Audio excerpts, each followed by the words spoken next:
Hi there, my name is Sienna Reynolds. I'm currently a junior here at Fillmore Central, and this is my first year in speech. I place second at subsections and seventh at sections.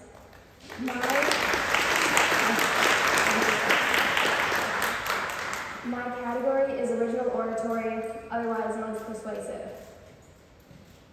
We are living in a modern world. We have access to physical books and ebooks. Some people prefer to use ebooks, but should they? Are they better than physical books? Personally, I don't think they are. That's what I want to prove to you today. Recently, I have been reading a lot more of the ebooks than I normally would. It was just a lot more convenient to read off my phone whenever I had free time, whether that be between classes, free time in class, or even just walking around. I was able to read these a lot faster than a physical book, but I do not remember anything. There were times I was in the middle of a sentence and could not seem to remember who these characters were, or once I was done reading the book, I seemed to have no recollection of it, which was upsetting at times because I could remember enjoying them. I soon realized that I was not the only person that seemed to have this problem. So, today, I want to talk about the issues and risks that might arise when reading more ebooks. And because I know it's not always the easiest or cheapest to read more physical books, I want to talk about how you can and how doing that simple task can help your community. The first thing that I want to address is that you might be thinking that this topic doesn't really pertain to you. But as students or teachers, we are constantly using textbooks, whether that be to read out of or base our study materials on. Personally, I was taking 4 college-level courses, 2 of which were extremely textbook-based. My only option were digital textbooks, and I know there are other students out there like this. The following issues are ones that you might recognize from your own personal experience. But if you do not recognize them, they're good ones to be aware of for the future. The inability to remember and retain information from an ebook is a common struggle that tends to occur. According to Maya Solowitz's article in Healthline.time, Kate Garland, a lecturer in psychology at the University of Leicester, did a study on the amount of information retained when people read physical books rather than ebooks. The first thing that Garland observed was that more repetition was required with computer reading to impart the same information. Part of the reason it may be harder to retain the information from an ebook could be how spatial landmarks work. According to the University of Melbourne, spatial landmarks are cognitive anchors, marks, or reference points used for orientation. You are not able to physically turn the pages on your book. Therefore, you cannot compare what you just read to other items on a page because there are no pages to compare to. One advantage that you may be able to argue for ebooks is that they could be more accessible for some people.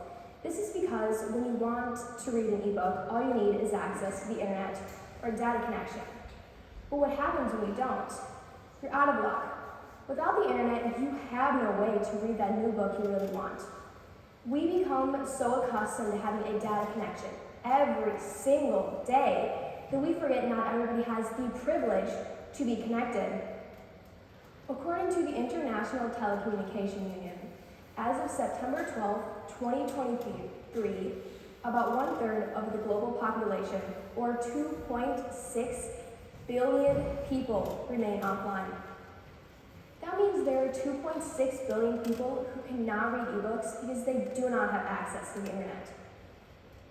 Did you know that there may even be risks involved with reading an ebook? According to David Leonard's article in the Happy Guide Writing Services, staring at the brightly lit screen can lead to migraines, blurred vision, and other eye issues. And there are studies that have linked staring at computer screens all day to an increased risk of glaucoma.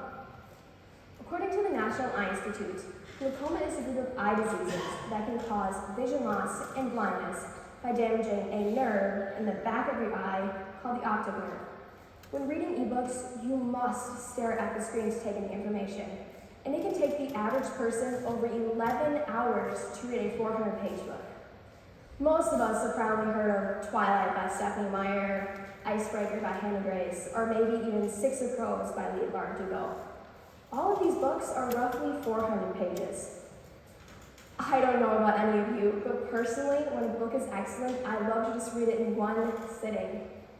Think of how much damage that 11 hours of continuous screen time could do to your eye health. What about your physical health? In the article, increased screen time as a cause of declining physical, psychological health, and sleep patterns, the National Library of Medicine stated the risk factors can include cardiovascular disorders, including hypertension, poor regulation of stress, low HDL cholesterol, and insulin resistance are among the physical health repercussions seen. And on top of all of that, we might not be aware of the long-term effects of staring at a screen for a period that long, because the first generation to be raised with technology and screens, their entire lives is growing up right now. The effects we are aware of have only been studied in the short term. According to Amazon, the Kindle, which was one of the first mainstream popular ebooks, was introduced in November 2007.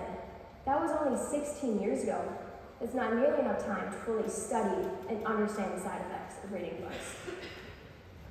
I just gave you kind of a long list of reasons you shouldn't read ebooks, rather read physical books.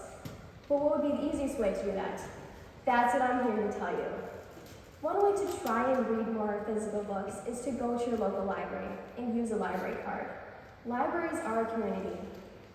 They can borrow the books and other media you want from other local libraries. There are also these things around called a Little Free Library. A Little Free Library is kind of like this see-through cupboard where you can take a book or leave a book. I know it's ironic, but the best way to look for a Little Free Library is to look at the map on the internet at littlefreelibrary.org. Then, you will be given a world map where you can enter your zip code. And with that same train of thought, there are also stores where you can do book exchanges. This is when you bring in a stack of books for store credit to get other books. In Minneapolis, Minnesota, there's a book exchange called Paperback Exchange. And there's another exchange called Paperbacks and Pieces found in Winona, Minnesota. Maybe none of that seems quite your thing. Have you ever thought about starting a book club where you share books? About 3 years ago, my mom and her friends started a book club, and they always seem to be reading something new and interesting. All you need to do is get a group of friends or just people in your community together to share books. You will be able to read books you never purchased, but also have a community to share the experience with. Or maybe you're like me, like to have a physical copy put back onto the shelf. Try thrifting. You can find a book section in local thrift stores and sometimes even in antique stores. If neither one of those places seems quite adequate, there are also thrift stores that are solely dedicated to books. The Garden Party Books and Paperback Book Palace are both book thrift stores found in Rochester, Minnesota. You can find books in just about any secondhand store around.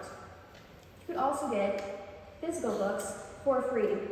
Near the end of the school year, your school library might have a bunch of books that you can rifle through. But that's not the only place you might find free books. At a previous speech meet, there's a stack of free books sitting on the counter in the lunchroom because the school wanted to get rid of them. Also, to add to that, there's a cart full of free books sitting in the back if anyone wants to check those out.